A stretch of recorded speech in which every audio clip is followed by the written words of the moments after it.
Right next to me. There you go. And then we're going to have Epstein files में अब भारत के प्रधानमंत्री नरेंद्र मोदी का नाम आ गया है। इसमें सब लिखा है और मैं सिर्फ इसमें से 5 लाइन पढ़ना चाहता हूँ।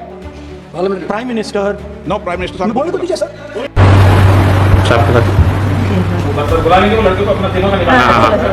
हमारे नेशनलिज्म पर, हम सब ओपोजिशन के नेशनलिज्म पर सवाल उठाते हैं। I was being raped every single day.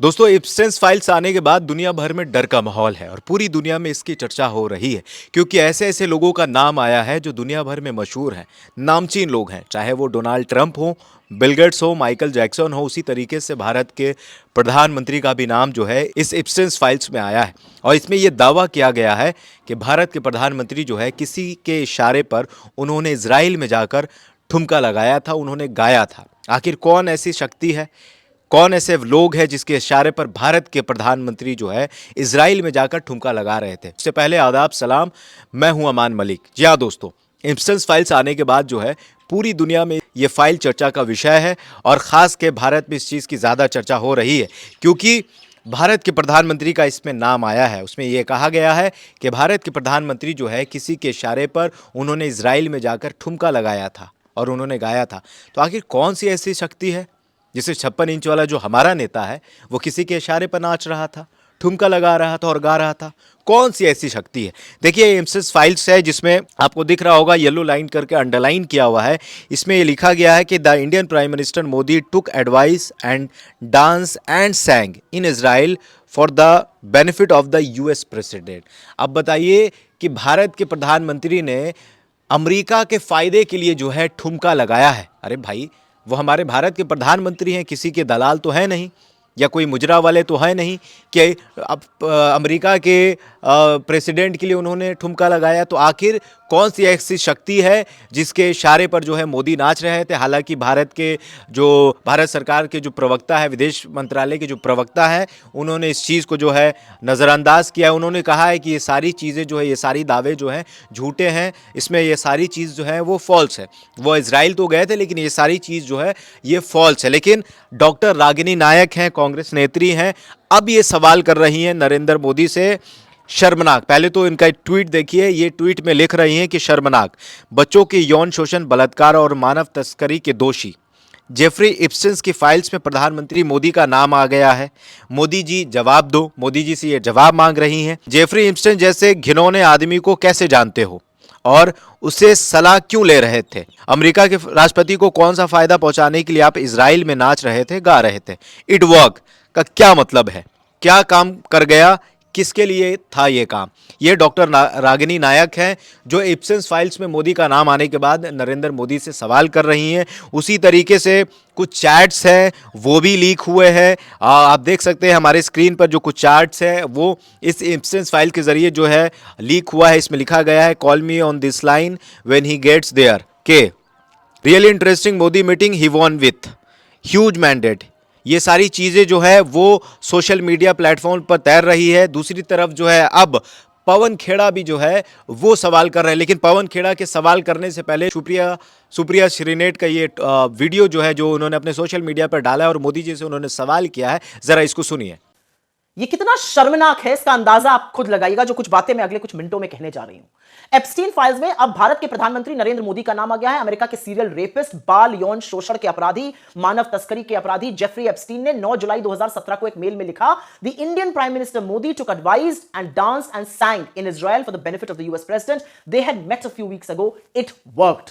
मतलब एप्स्टीन का साफ कहना है कि नरेंद्र मोदी ने मुझसे सलाह ली और अमेरिकी राष्ट्रपति के किसी फायदे के लिए इजराइल में जाकर नाचे और गाए और यह काम कर गया। कुछ तारीखें सुनिएगा। प्रधानमंत्री मोदी 4 से 6 जुलाई 2017 के बीच इजराइल के दौरे पर थे और एप्स्टीन ने यह मेल उसके ठीक 3 दिन बाद लिखा।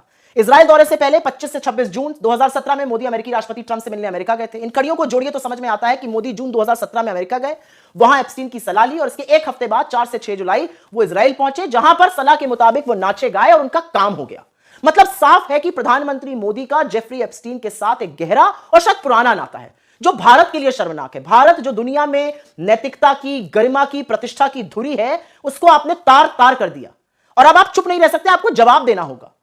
कि जेफरी एप्स्टीन जैसे दुष्चरित्र और घिनौने आदमी से आपका रिश्ता कैसे है? आप ऐसे आदमी से किस बात की सलाह ले रहे थे? आप अमेरिकी राष्ट्रपति के कौन से फायदे के लिए इजराइल में नाच और गा रहे थे? और एप्स्टीन ने जो अंत में लिखा है, इट वर्कड, इसका क्या मतलब है? आपको इस बात का जवाब इसलिए देना पड़ेगा क्योंकि देश आपसे जवाब मांग रहा है। एक ऐसे व्यक्ति से आपका संबंध होना, जेफरी एप्स्टीन आपकी बातों का खुलासा कर रहा है, ऐसे व्यक्ति से आपका रिश्ता होना, यह कैसे मुमकिन है? हम तमाशबीन नहीं बने रह सकते, आप चुप नहीं रह सकते, आपको जवाब देना होगा। जेफरी एप्स्टीन से आपका क्या रिश्ता है? वो कौन सा काम हो गया आपका इजराइल में, और आप क्यों नाचे गए थे इजराइल जाकर? मोदी जी जो है वो किस तरीके से सवालों के घेरे में, और जाहिर सी बात है कि भारत के प्रधानमंत्री को, भारतीय जनता पार्टी को, बीजेपी सरकार को, भारत सरकार को जवाब देना चाहिए कि आखिर आप इजराइल में कर क्या रहे थे और किसके इशारे पर आप नाच रहे थे, और कौन सा फायदा जो है वो अमेरिका को आपको पहुंचाना था जो आप इजराइल में जाकर नाच रहे थे। ये सारी चीज़ें जो है सुप्रिया जी हों या डॉक्टर रागिनी नायक जी हों वो सवाल कर रही हैं मोदी जी से। वहीं दूसरी तरफ पवन खेड़ा जो है वो ट्वीट किया है उन्होंने, वो क्या लिख रहे हैं इससे ज़रा देखिए। ये पूरे राष्ट्र के लिए शर्म की बात है कि जेफरी एप्स्टीन अमेरिका का एक सजायाफ्ता मानव तस्कर, बाल यौन अपराधी और सीरियल बलात्कारी ने लिखा है कि प्रधानमंत्री ने उसकी सलाह ली और इजराइल में अमेरिकी राष्ट्रपति के लाभ के लिए नाचे गाए। वो कुछ हफ्ते पहले मिले थे एंड इट वर्कड। ये पवन खेड़ा जो है लिख रहे हैं अपने सोशल मीडिया हैंडल पर। भारत के प्रधानमंत्री कि इस बदनाम व्यक्ति से इनकी निकटता और उनके निर्णय लेने की क्षमता, पारदर्शिता और राजनयिक शिष्टाचार पर इसे गंभीर सवाल खड़े करते हैं। अब ये साफ हो चला है कि प्रधानमंत्री ने जेफरी एप्स्टीन के साथ सीधे और रहस्यमय संबंध थे, जिसकी कुख्यात अभिजात क्लाइंट्स की सूची ने पूरी दुनिया में तब से तूफान मचा दिया है। और जब एप्स्टीन फाइलें जारी होना शुरू हुई थी तब एप्स्टीन और नरेंद्र मोदी के बीच ये संबंध अक्षमय और ये राष्ट्रीय गरिमा और अंतर्राष्ट्रीय प्रतिष्ठा से जुड़ा ऐसा मामला है जो प्रधानमंत्री से तत्काल जवाबदेही की मांग करता है। फिर वो लिखते हैं कि वे जेफरी एप्स्टीन की सलाह किस लिए ले रहे थे? इजराइल में अमेरिकी राष्ट्रपति के लिए वो नाच गा रहे थे। संदेश लिखा है कि इट वर्क, तो क्या ऐसा हासिल हुआ मोदी के नाचने से, मोदी के गाने से इजराइल में? आखिर क्या, कौन सी ऐसी शक्ति है, कौन से ऐसे लोग हैं और क्या फ़ायदा उन्हें अमेरिका को पहुंचाना था जिसके इशारे पर वो जो है इजराइल में जाकर नाच रहे थे? सुब्रमण्यम स्वामी है, भारतीय जनता पार्टी के नेता हैं, उन्होंने भी मोदी के खिलाफ ट्वीट किया है और उन्होंने क्या लिखा है ज़रा देखिए हमारे ट्वीट पर। It will be difficult for Modi to avoid the blackmail of US and Modi using these ugly sex revelations of Hardeep Puri, Modi's former cabinet minister. Modi claims to be a brahmachari, but in truth he is a bachelor who has had feelings with women, willing or unwilling. The US agencies have to the photos to blackmail this hurt Indian national interest. तो ये सुब्रमण्यम स्वामी है, मोदी जी से सवाल कर रहे हैं और ये कह रहे हैं कि मोदी खुद को ब्रह्मचारी कहते हैं, लेकिन उनके कैसी इच्छा है वो इस ट्वीट में जो है जाहिर कर रहे हैं। ये सारे जो लोग हैं वो अब नरेंद्र मोदी से सवाल कर रहे हैं। पूरी दुनिया में जो है अब एप्स्टीन फाइल की चर्चा हो रही है और भारत के जो लोग हैं वो मोदी से सवाल कर रहे हैं। लेकिन हैरानी की बात यह है कि इतना बड़ा जो राज का खुलासा हुआ है, इतनी बड़ी चर्चा हो गई है, मोदी का नाम जो है एप्स्टीन फाइल्स में आया है और ये दावा किया गया है कि मोदी जो है वो इजराइल में अमेरिका के फ़ायदे के लिए नाच रहे थे, ठुमका लगा रहे थे। लेकिन गोदी मीडिया जो है मौन अवस्था में है, गोदी मीडिया जो है साइलेंट है। गोदी मीडिया को चाहिए कि इस पर घंटों तक डिबेट करे, जिस तरीके से वो मुसलमानों और हिंदुओं के मुद्दे पर डिबेट करते हैं, जिस तरीके से दो लोगों को बैठाकर मुर्गा वाली लड़ाई लड़ाते हैं। लेकिन वो करेंगे नहीं। अगर वो ऐसा करेंगे, इस पर चर्चा करेंगे, तो शायद उनकी सैलरी जो है रुक जाएगी। वही दूसरी तरफ राहुल गांधी के जो दावे हैं वो सच हो रहे हैं। राहुल गांधी आज से साल भर पहले या कुछ महीनों पहले वो कहते हैं कि मोदी जी जीतने के लिए कुछ भी कर सकते हैं। अभी ये राहुल गांधी की जुबानी सुनिए कि राहुल गांधी मोदी के बारे में क्या कहा था जो सच हो गया। ये सीट हम आपको जिता देंगे, जरा स्टेज पे डांस कर लो और नरेंद्र मोदी डांस कर लेंगे, या फिर कहना उनसे नरेंद्र मोदी जी हम आपको चुनाव जितवा देंगे, आप 2-3 योगा के आसन कर दो, स्टेज पे योगा के आसन कर देंगे। तो आपने सुना कि किस तरीके से राहुल गांधी ने जो दावा किया था वो सच हो गया है। वहीं सुरभि हैं, इन्होंने भी मोदी जी से सवाल किया और इन्होंने भी ट्वीट किया है। क्या ट्वीट किया है जरा देखिए हमारे स्क्रीन पर। 2019 24 मई को मोदी के दूसरी बार प्रधानमंत्री बनने से ठीक पहले अमेरिकी सेक्स ट्रैफिकिंग के आरोपी जेफरी एप्स्टीन ने ट्रंप के पूर्व रणनीतिकार स्टीव बैन से कहा कि उसकी मोदी से दिलचस्प बैठक हुई थी। इप्सेंस के मुताबिक मोदी ने कहा कि वाशिंगटन में कोई उनसे बात नहीं करता है। मोदी ने चीन को मुख्य दुश्मन बताया। मोदी बैन के विजन से पूरी तरह सहमत थे। अब बताइए कि इतना बड़ा जो इल्ज़ाम है वो मोदी के बारे में कहा गया है, मोदी के बारे में लिखा गया है और इस पर जो है भारतीय जनता पार्टी के लोग मौन अवस्था में हैं। जिस तरह से आज इप्सेंस फाइल का राज खुला है, उसी तरीके से साल 2019 में एक लड़की ने दावा किया था कि ये लोग जो है लड़कियों के साथ दुष्कर्म करते हैं, लड़कियों की तस्करी करते हैं, उन्हें मारकर खा जाते हैं। इस तरीके की बात जो है साल 2019 में एक लड़की ने किया था, लेकिन उस लड़की को पागल करार कर दिया गया था। उसके बाद वो लड़की जो है लापता हो गई थी। ये देखिए, इसका नाम गैब्रिएला रिको जिमेनेज था। 2019 में एक एलीट पार्टी में शामिल होने के बाद जब उसने ये कहा कि वे इंसानों को खाते हैं तो लोगों ने उसे पागल करार दे दिया।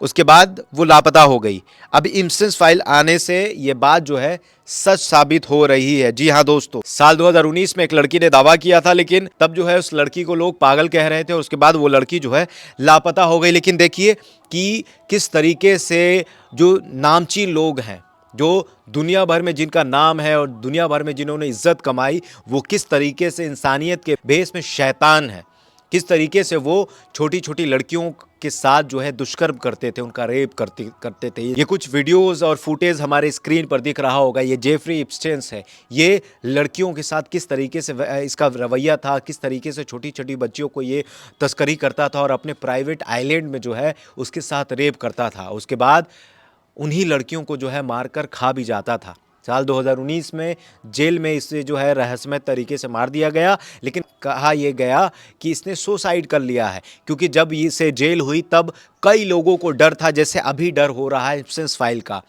तब उस समय भी कई लोगों को डर लग रहा था कि कहीं उन लोगों का पोल ना खुल जाए, इसलिए इसे रहस्यमय तरीके से जो है जेल में मरवा दिया गया। अब बताइए कि इप्सेंस फाइल्स में कुछ शर्मसार करने वाली चीज़ें आई है। अब भारत में भी जो है इस चीज़ की जो है चर्चा हो रही है। भारत के प्रधानमंत्री जो है सवालों के घेरे में हैं। बहरहाल इस वीडियो में इतना ही। बहुत बहुत शुक्रिया।